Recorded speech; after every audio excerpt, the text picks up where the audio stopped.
Yeah, there is lots of work being done, but we do need to do more work. I know Christine and I work together quite a bit, and Christine is severely underfunded.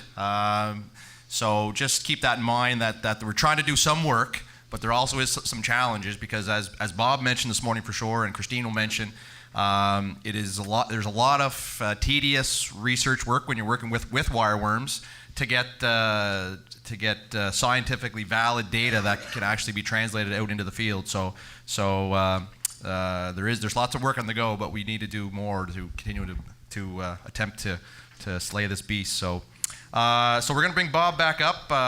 Bob left us hanging there this morning, so he's going to pick us up and going to give us some more information on wireworms. So I'd like to welcome Dr. Bob Vernon back. Thank you.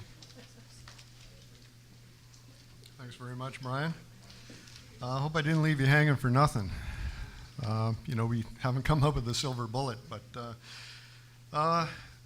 what I'm going to do is just kind of go over the work, primarily the work that I've done with potato efficacy trials and also studies on wheat that go hand in hand with the potato work.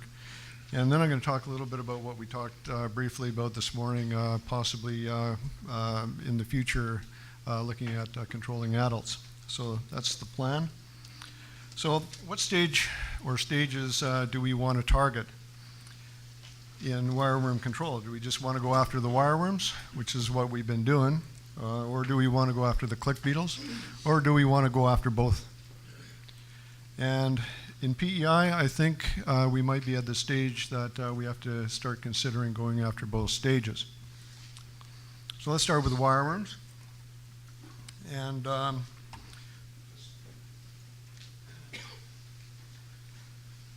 with wireworms, basically what you're looking at is getting control of wireworms in the year that you're planting a particular crop. So, and that's the most common method being used worldwide right now is putting something in your crop at planting, usually in furrow or on seed, either granulars or in spray applications or lay-by applications later on, which we talked about briefly this morning.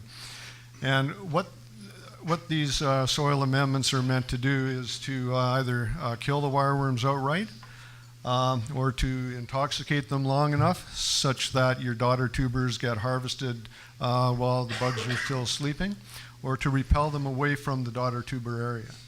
So that's what I'm going to be talking about in potatoes.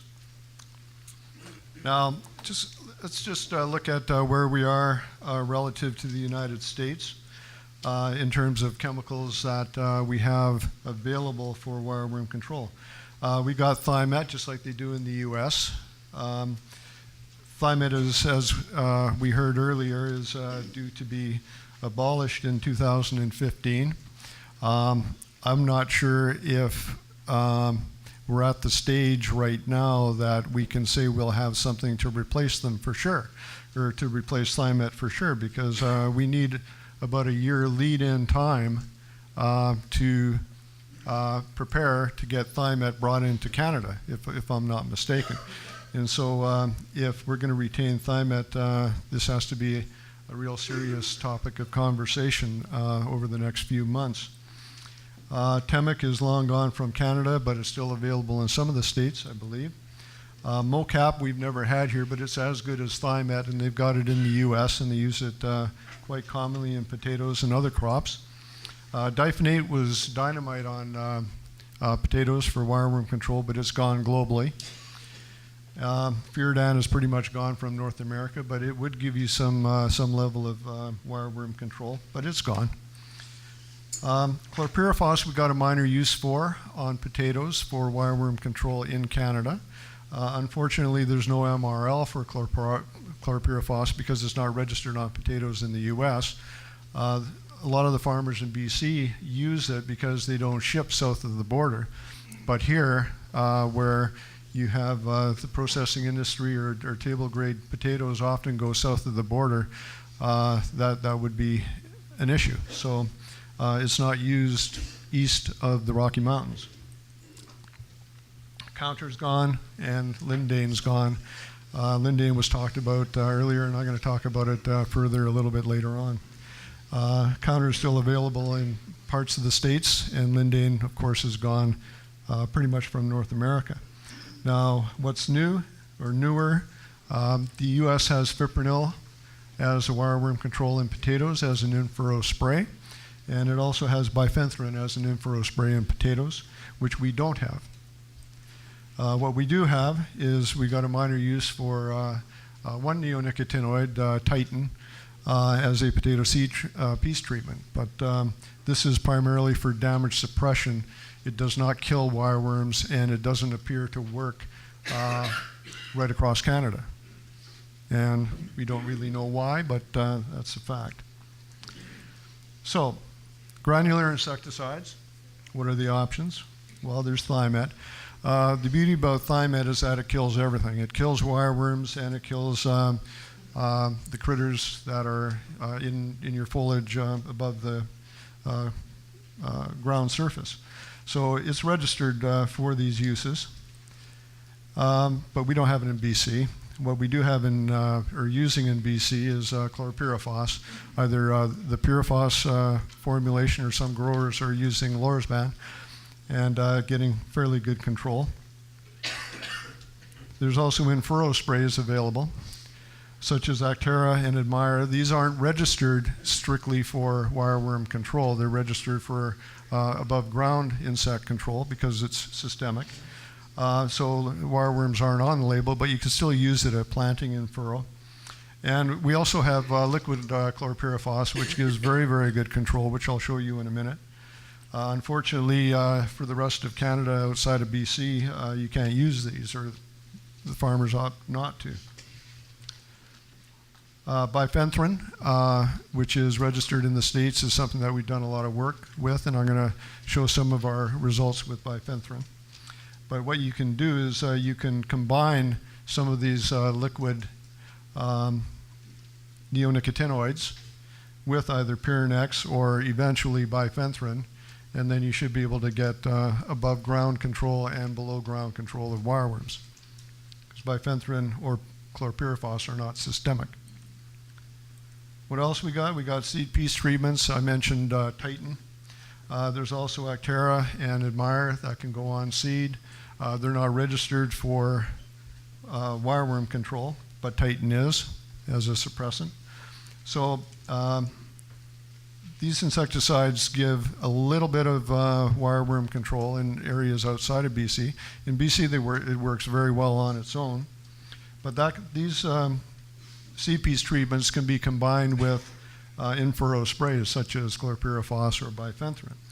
And the ones I've darkened here, Titan seed treatment and Pyrenex in-furrow spray, is what the farmers in BC are using. We lost Thimet in the 1990s because of bird problems.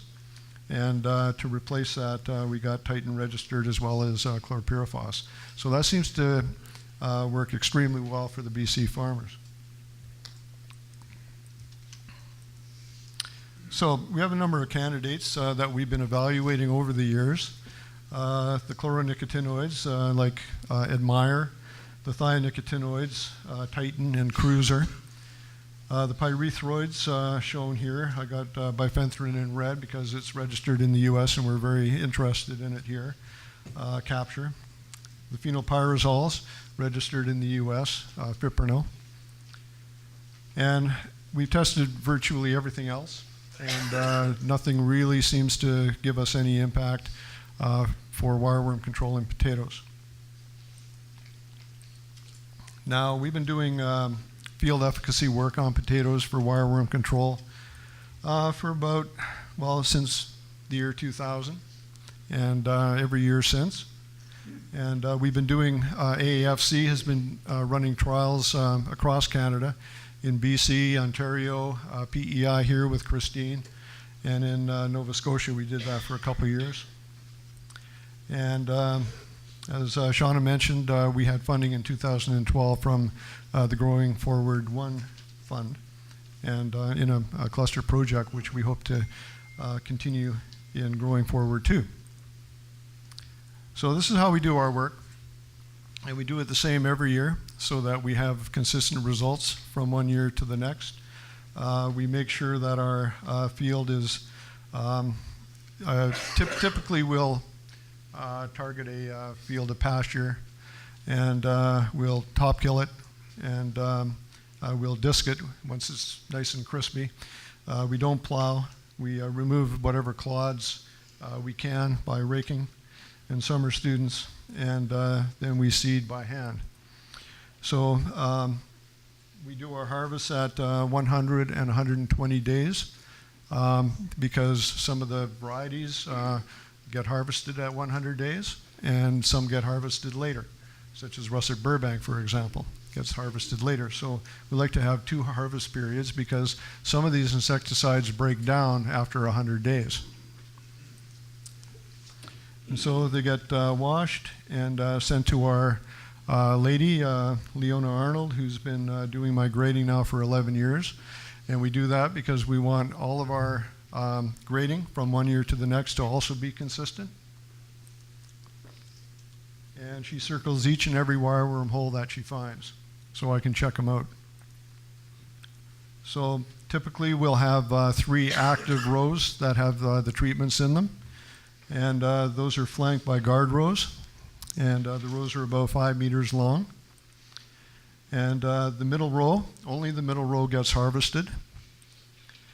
At planting, we have our minor use person, Victoria Brooks, do all of the insecticide applications for consistency, and she's been doing this for many, many years for us. And so everything gets applied in the same way by a professional every year. Now the following year, we go back to the harvested row, which is here, so that row is now harvested. And we put bait traps, which I showed you earlier, into that row. And the reason for that is to see if the wireworms that were in that plot the year before lived or died. And that tells us whether or not the insecticides actually killed the wireworms. So if you have good blemish control, does that mean that the wireworms died? Well, not necessarily. Okay, so what I'm going to do, I'm going to focus on, and I've done a lot of trials with a lot of chemicals. I'm just going to focus on what's most important here today, and that's Thimet. And I've also thrown in Pyrenex, which is what we're using in British Columbia as an industry standard, and capture at the highest rate that it would be registered. This is the highest rate registered in the US, 300 grams. So let's look at blemish control. With Thimet, you get less than 20%, or probably about 10% of the damage that you do with the untreated controls. And this is 13 years of data summarized. With Pyrenex, that's also that's an in-furrow spray. It's about the same as Thimet, as an in-furrow spray. And capture's not that far off. And the capture is 5 years worth of data. Okay, does it kill wireworms? Let's look at Thimet. You're looking at about 60% kill. The populations are 60% less the following year. And that's about the same with the Pyrenex in-furrow spray. And it's even lower with the capture. Now, we're not sure if the capture is actually killing them or if it's actually repulsing them. And I'm going to get into that in a minute. But the numbers the following year are lower in the bait traps. Okay, so that's the large wireworms. What about the little neonates? Well, this shows that there are neonates being produced in the potatoes. Okay, so any click beetles in that field can lay eggs or are laying eggs which are producing the neonates. The following year, you got about a 60% reduction with Thimet. It's even more. It's close to, I guess, 80% with chlorpyrifos. And with capture, you've got next to nothing.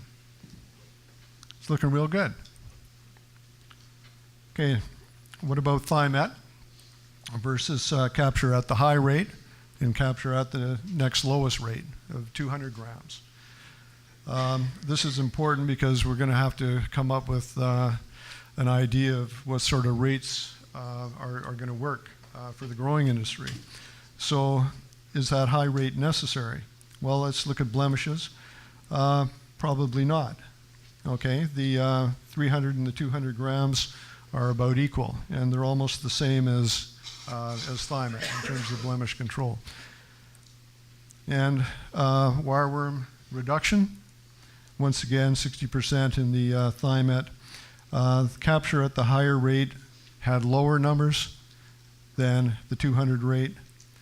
And the small wireworms, you got your Thimet versus the high and the low rates of capture. So it's looking pretty good.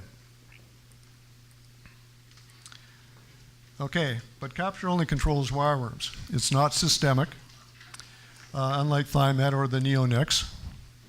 So you don't get any control of Colorado potato beetles, aphids, and flea beetles, and what have you. So really, for you guys, you would want to combine capture with something else at planting, with something systemic, like a neonic, for example, Admire. So you could use Admire as a spray, or thiamethoxam or clothianidin as a spray, and mix it in with the capture at planting. That's one thing you could do. Or you could use Titan treated seed in combination with capture as an in-furrow spray. And I'm going to show you some data on the latter. We've got Thimet. We got Pyrenex plus Titan, which is what the growers in BC use. And we've got capture at the low rate of 200 plus Titan at the lowest rate that you can apply Titan, to see if we could reduce the rate of capture and still get good above ground control and below ground control. So in terms of blemishes, you got your Thimet, you got your chlorpyrifos mixture with Titan, no difference. Looks like you got a bit of a bump with the capture plus Titan at the 200 grams. So the blemish control is not breaking down with that combination, which is good. The number of wireworms that are reduced by these treatments, you got your Thimet, you got your Pyrenex plus Titan, and your capture plus Titan. Looks like there's a bit of a breakdown there. That's only 4 years worth, though, with capture. And those 4 years were done under higher wireworm pressure. So the small wireworms, once again, the capture plus Titan seems to be giving very good control of the little guys. Now, when we put in our liquid applications, we do it like this. So we open up the furrows, and Victoria walks along with her wand, and she treats probably the bottom half of the open furrow. And then I come along, probably when she's at the end of the second row, and I cover them all up so that there's no volatilization can happen. So I follow her very closely, and we cover it up much like a planter would. So what's bifenthrin doing? What do I think bifenthrin is actually doing? Well, it appears to be reducing large or resident and neonate wireworms. It appears that way. However, we know that from our lab studies and from other studies we've done with other pyrethrins in the field, that they're quite repulsive to wireworms. And we also know that at the high rates of bifenthrin, you can still have some bifenthrin remaining the following year where you had your potato rows. Okay, so where it was applied, there's still going to be some there. Now, it's possible that the presence of that bifenthrin 1 year later is keeping the wireworms from going into our bait traps. So we have more work to do to find out if, in fact, the bifenthrin is repulsing them, or if it's actually killing them, or if there's a combination of both going on. So this is work that needs to be done. So if you look at how bifenthrin is applied in furrow. Theoretically, you've got this little cone of bifenthrin surrounding your mother tuber. And I call that a force field, okay? So the bifenthrin is going to kind of dissipate out from where it's applied. And so you got a little bit of a halo happening down here on the other side of where it was applied. What appears to be happening is the wireworms are coming up to feed on the mother tubers, but they're not penetrating the force field. Or if they do, we know from our lab studies, they get ill and they writhe away from the force field, and then they come to, and then they go back, and they get sick again, and they go back and forth.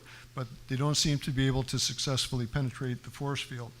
And that force field, because bifenthrin is a fairly persistent insecticide when it's in soil, is still there as the crop develops. And what appears to be happening, because we have such low damage to tubers at the end of the year, it appears that that force field persists and keeps the wireworms away from the daughter tubers. That's what appears to be happening. So how bifenthrin is going to work depends on what kind of a force field you create with your planter. So the wider the opening that you present when you spray in your bifenthrin, the bigger your force field. So the wider your force field, the better the control you're going to get. Does that make sense? So the status of capture, it has been, as mentioned, submitted for registration in Canada, submitted for wireworm control in potatoes.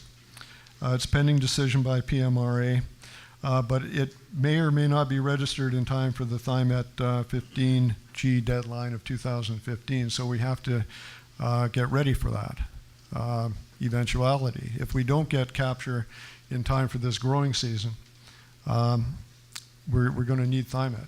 Without Thymet, you're not going to be protected. It's quite serious. This just shows some of the work that we did in 2013, just to show that there is hope. The red lines, okay, it's right here, coincides with the blemish control with Thymet in 2013. This is harvest 1, which is 100 days after planting. And so there's a number of insecticides that gave the same level or better of control, blemish control, as Thymet did. So we've got, and the same thing with the second harvest. Although, like I said, as time wears on, some of the treatments that we test become less effective than Thymet. And just draw your attention to capture 300, capture 200 grams, capture 100 grams, and you can see that there is a breakdown as the amount of capture goes down. Okay? But it still looks like the 200 gram rate is holding at 120 days after planting. This is the mixture of Titan at 6.3 and capture at 200. So it's holding up very well. You see the control we get with Titan in BC. It's really quite outstanding, and it holds up for 120 days. And that's just not happening out here. And we have other experimental either compounds or approaches that we test out every year. And some of them are really looking quite good. And we'll be continuing with those in the future, as well as adding some new ones.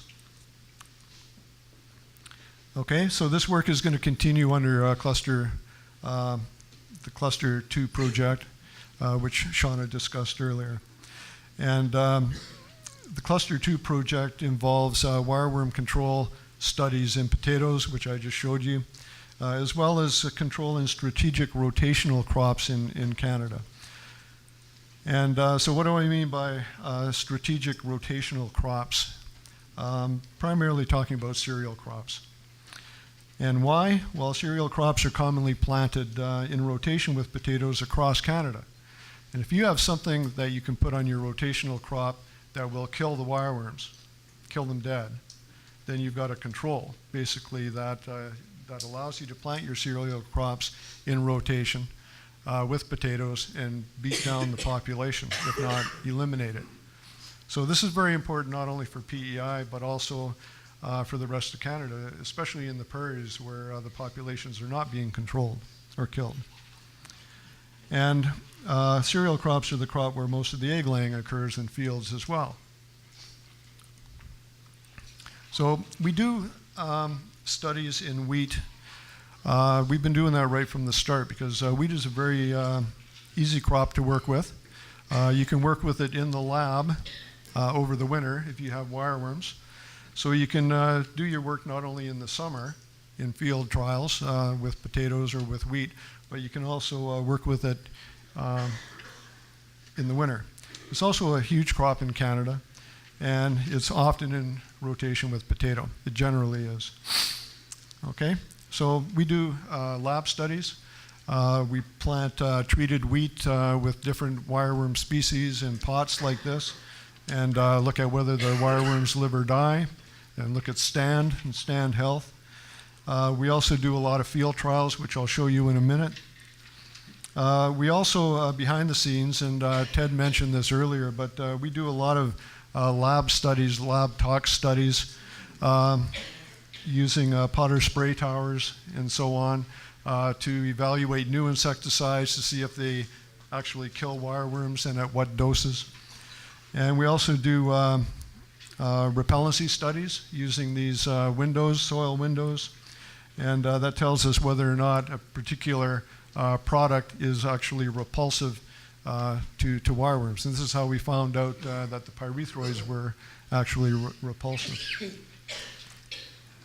So in going about it this way, we can come up with candidates relatively cheaply, rather than, say, trying something out every year in potatoes. Potatoes are a very expensive trial to set up, and it's often hit or miss.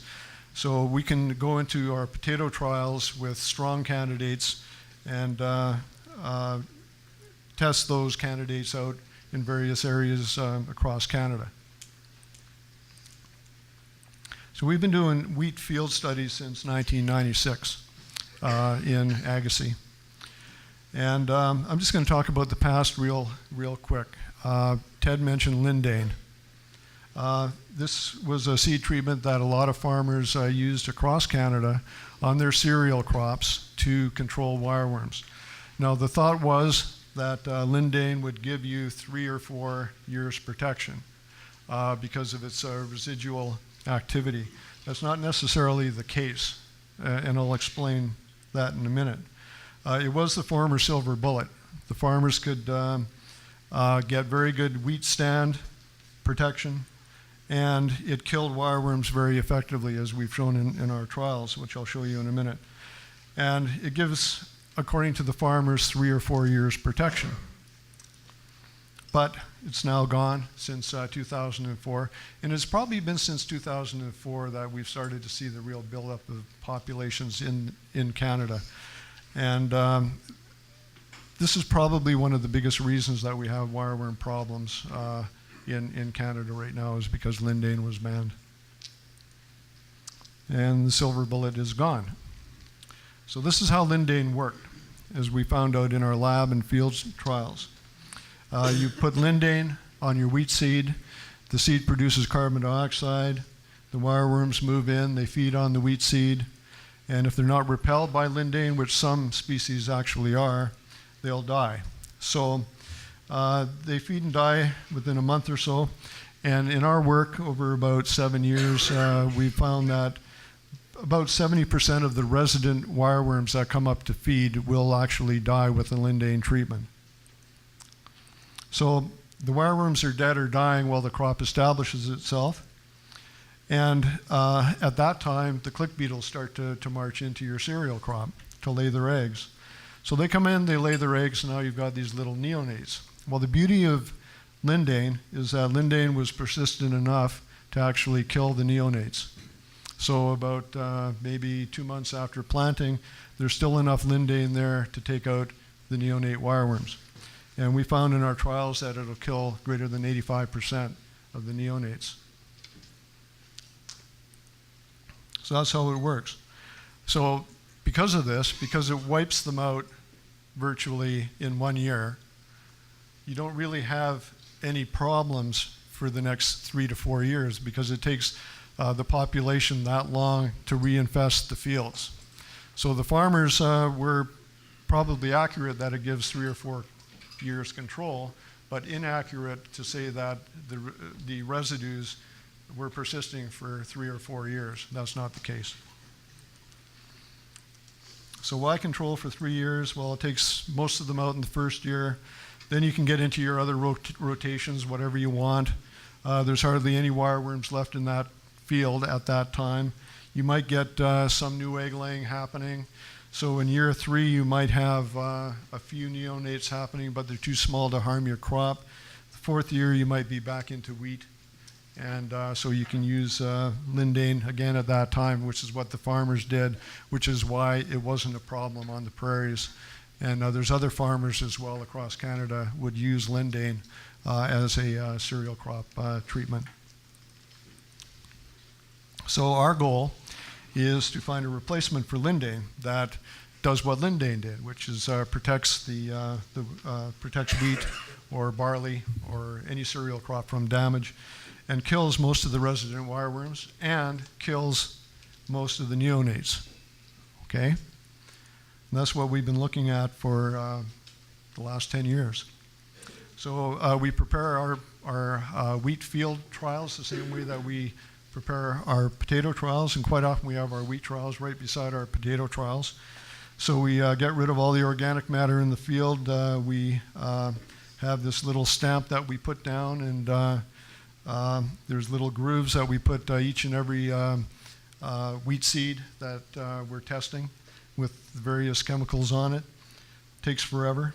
It's not the sort of thing that a prairie farmer would do, but we need to be very, very precise with our work.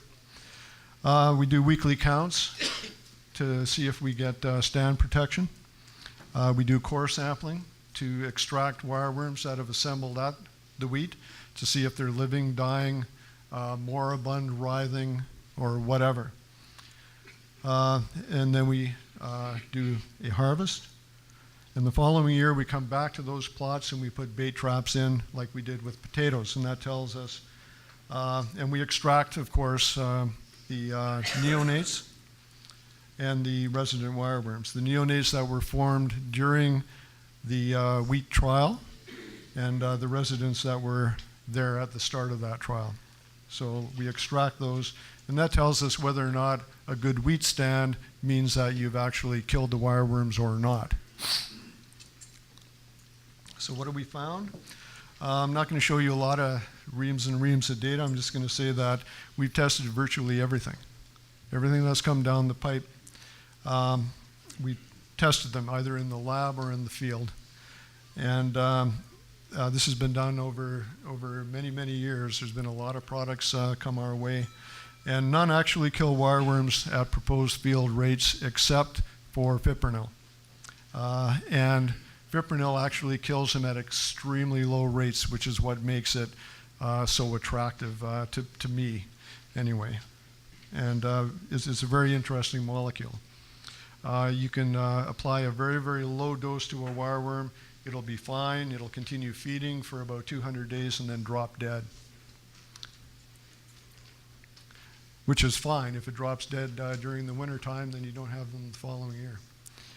The neonicotinoids just cause reversible intoxication.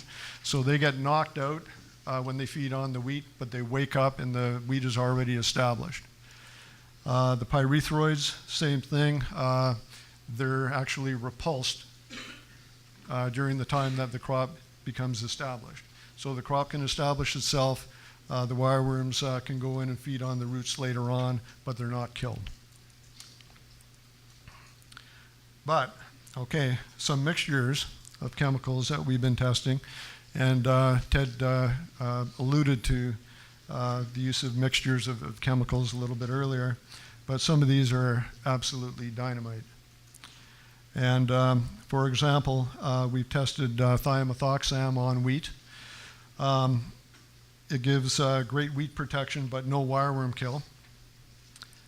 And we know that fipronil gives less protection at low rates, but excellent kill of both resident and neonates. And so you put the two together, which we've done over the last 8 years. And you come up with a thiamethoxam fipronil blend. 10 grams of thiamethoxam instead of the maximum 30, okay, which they're using on the prairies, and only 1 gram of fipronil per hectare, which is a minute amount. And you get excellent wheat stand. You even get some vigor effects because of the thiamethoxam. You get excellent kill of both resident and neonates. Okay, it takes out greater than 90% of the neonates and greater than 90% of the residents. And so populations won't recover for 3+ years. And we've proven this over 8 years of lab and field studies. And it's actually superior to lindane in terms of stand and kill. Ted showed you a picture of a field in Alberta. And that field had primarily Limonius californicus. These question marks were actually the blend, the thiamethoxam fipronil blend.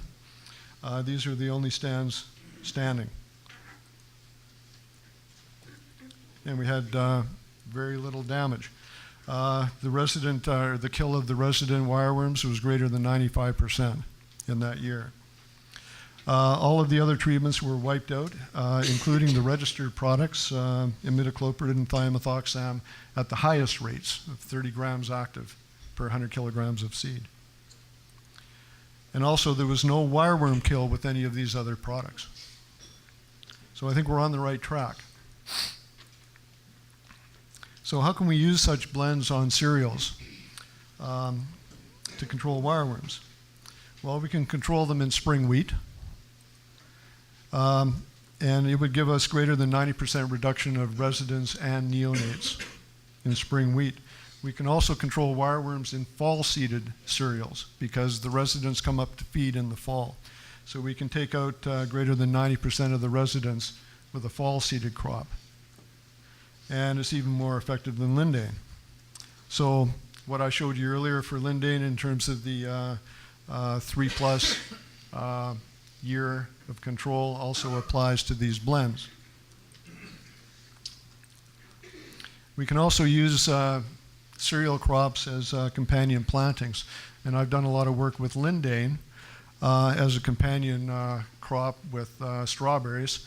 You plant your wheat, the wireworms stampede to the wheat, and they leave the strawberries alone. And you can probably accomplish the same thing with these blends. And we've also been doing a lot of trials with these seed treatments, putting wheat seed in with potatoes.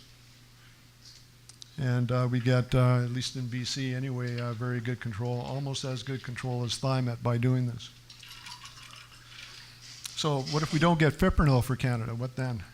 You know, are we sunk? Well, I don't think so. Might take a little bit longer, but we've been testing alternatives to fipronil in Agassiz for years, and there are new products always being developed.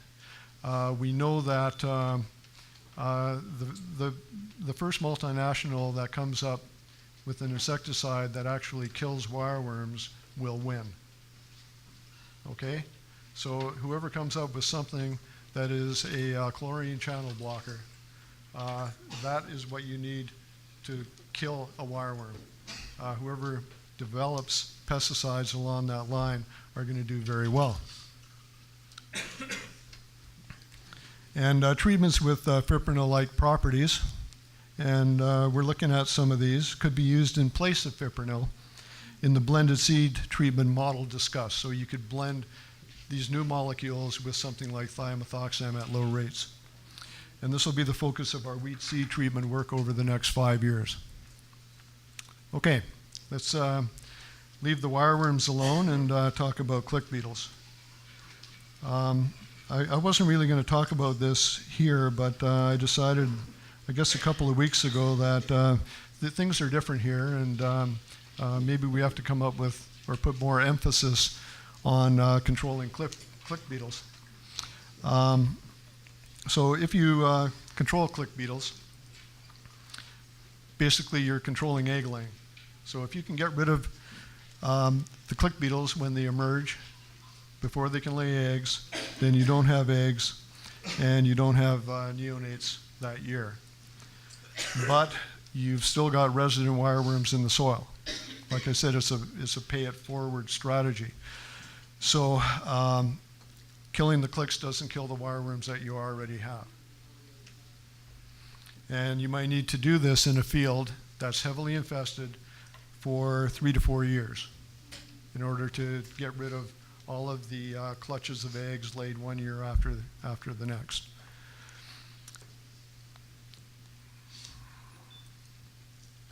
So controlling wireworms by controlling egg laying. Just a little schematic here. You get rid of the adults, you get rid of the eggs. What are the options? Well, there's time sprays to kill adults in the field. And this was tried in the Netherlands back in 2002 and 2004. They actually brought it to the farmers in 2004 and they implemented it. They also had the same species that you guys have here. So what applied there also probably applies here. The sprays in the Netherlands were applied according to pheromone traps. So they put pheromone traps out, and when they thought the click beetles were reaching their peak, they were sprayed. And this was done by growers in years when they had an oviposition crop such as barley or wheat or grass seed. So this is some of the data that they published. So this is work that was done by Esther and Rosen in the Netherlands in 2000 and it's actually 2004. The crops that are involved are seed, grass, and barley. There's 6 fields. This data is all put together, combined. And so they had untreated populations here, and they had pyrethroid treated populations in the blue. So the sprays used were Decis and Karate. Karate is Matador. We don't have Karate in Canada. We got Matador. It's the same chemical. So this indicates that with a pyrethroid spray, the populations virtually collapse of males in the pheromone traps, but it would also apply to the females. This is Agriotes lineatus populations versus Agriotes obscurus. And the same thing happens with Agriotes obscurus. That's with one spray. We've also done some work with this in British Columbia. We've looked at Agriotes obscurus and lineatus populations with pheromone traps in strawberry fields. So this is in late April. The farmer put on a thiodine spray after this and basically zeroed out the populations. And then the populations start to come back in from the edges. The click beetles, we've got headlands surrounding these fields where the click beetles started to come back in. So theoretically, we would have to put on multiple sprays to take care of the entire population, between 2 and 3, I'm thinking. So click beetle control options, why would they be used? Well, if you have areas with fields that are saturated with wireworm populations and you have few controls. So if you have click beetles now starting to come out of your fields and laying eggs in those fields, you've got a chronic problem, as well as the beetles coming in from the outside edges. You've got a real problem. And they would also be used in areas with cereals and grasses in the rotations, where you would be spraying those particular crops, which are favored oviposition hosts.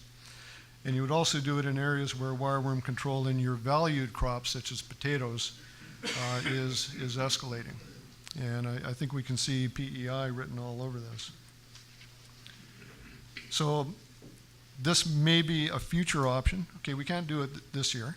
Okay, we don't have enough data and we don't have any registered insecticides for this. But it could be an option in the chronic wireworm problem areas to help reset the field populations to the previous low levels. And that's basically what we would be doing, is looking at the hot spots and beating the populations down over a 4-year period so that you've now got it reset to 0, which is the way it was before. You'll still have the populations in your permanent grasslands, but at least you don't have them coming out in the field and the population's building up to the point that it doesn't matter if you use Thimet and or bifenthrin, you can't control them because the populations are so high. So this could be done on a field-by-field basis or on a regional basis.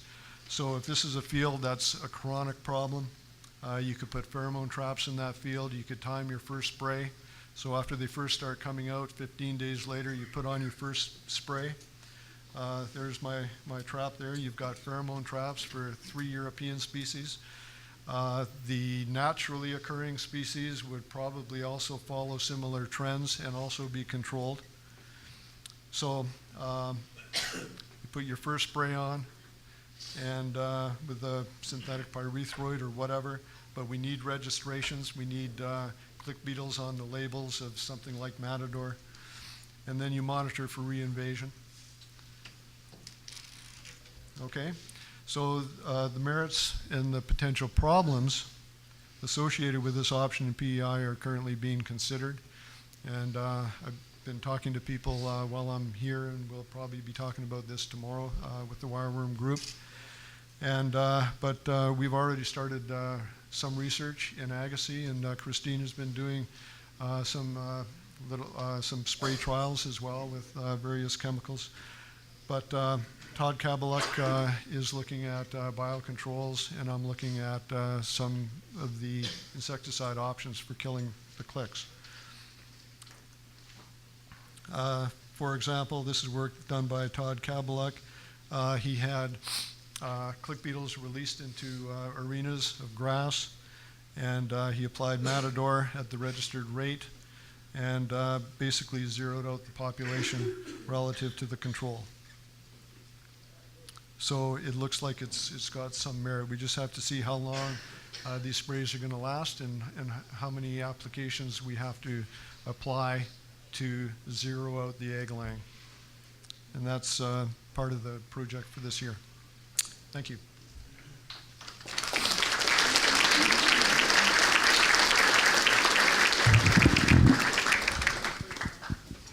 Any quick questions for Bob?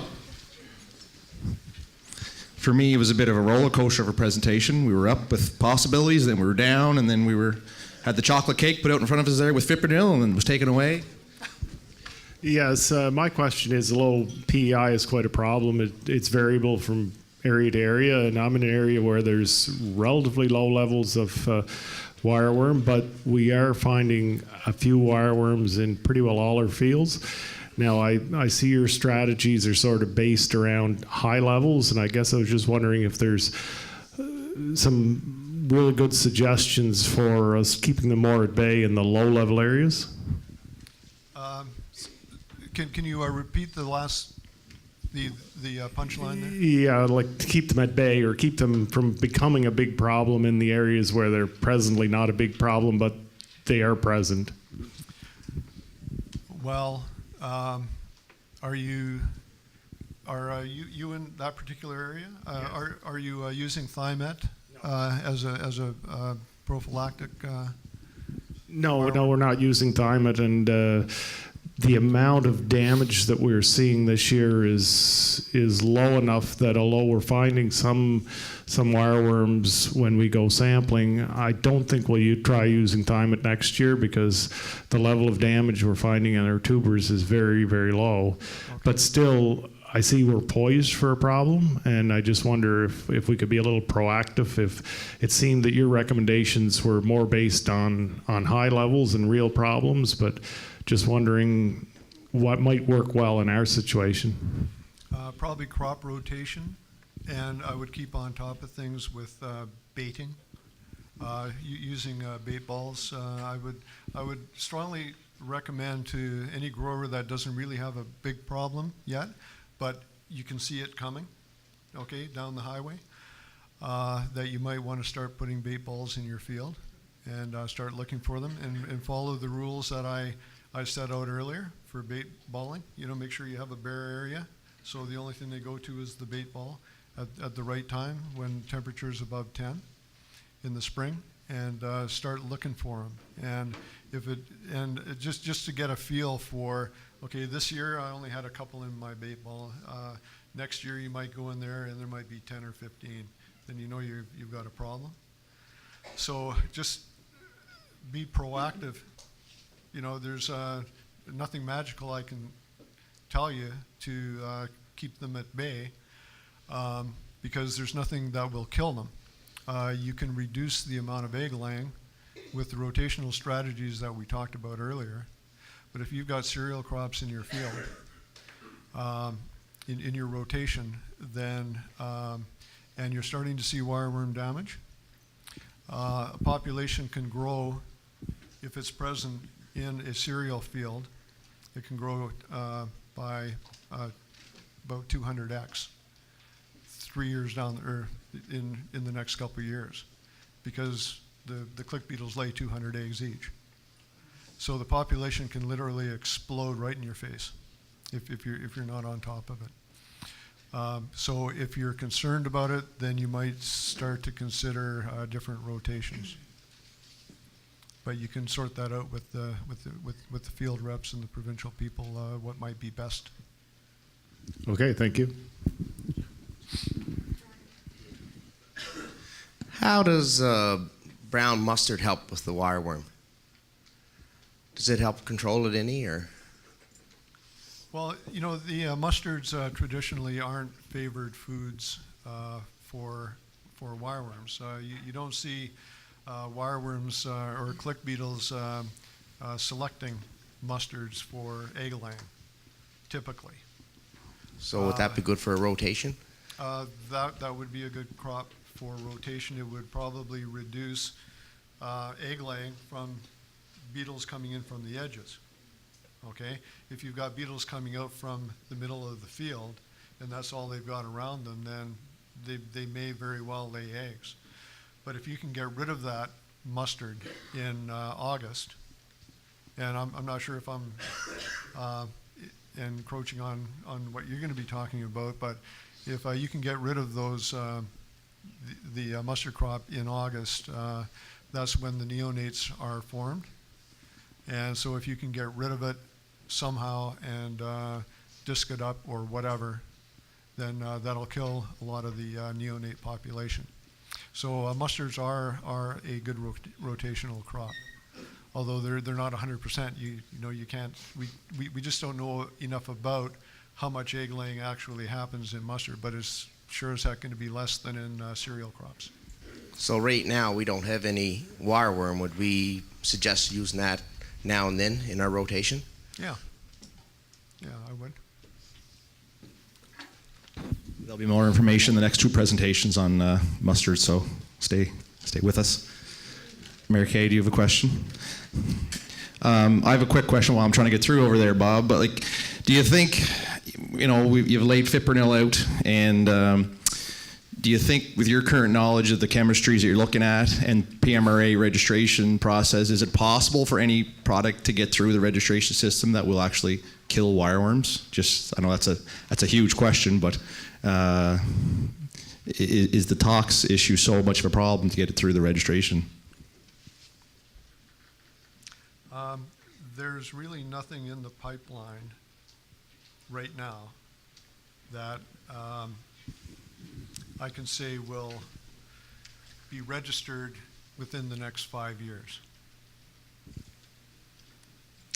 Thereafter, quite possible. Bob, earlier this morning you had mentioned the pheromone traps and maybe you were doing some research work. And what is the feasibility, especially if you look on PEI, there's certain regions in PEI that are hotspots for wireworm right now, it seems. And, is there potential on an area-wide basis to develop sort of strategies that might have to be used on not just one field, but on an area-wide basis? I know you talked about spraying, but is the trapping only useful as we've used it for the surveys, Or is there any feasibility on using that as part of a strategy, like, mass trapping along with spraying as ways to lower the population of beetles that, that's not going to have an effect next year, but may have an effect, 4 years down the road?